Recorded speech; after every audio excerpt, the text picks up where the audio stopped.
नमस्कार, मी पंजाब डक हवामान अभ्यासक मुक्काम पोस्ट गुगली धामणगाव तालुका सेलू जिल्हा परभणी.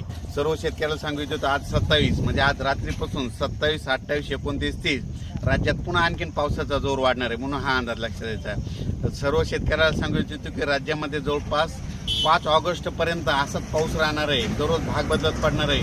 म्हणून शेतकऱ्यांनी काय करायचं, जशी वेळ भेटेल तशी तुम्ही फवारणीची तयारी करा. समजा तुम्हाला थोडं 4-5 तास वेळ भेटला तर तितक्या तुम्ही तुमची पेरणी करून घ्या म्हणून ह्या अंदाज सांगत आहे.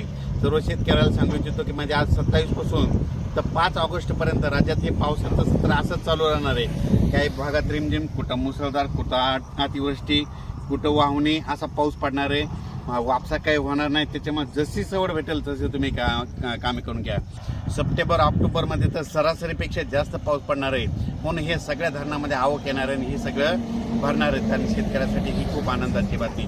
परत सर्व शेतकऱ्याला सांगू इच्छितो म्हणजे आता हे 27 आजपासूनचा ते 5 ऑगस्टपर्यंत पाऊस कसा कसा पडणार आहे. तर तुम्हाला सांगतो की कोकणपट्टी तर संपूर्ण त्या भागात पाऊस राहणारच आहे. म्हणजे 5 ऑगस्टपर्यंत तिकडे पाऊस राहणार आहे. त्यांनी सतर्क राहण्याची गरज आहे.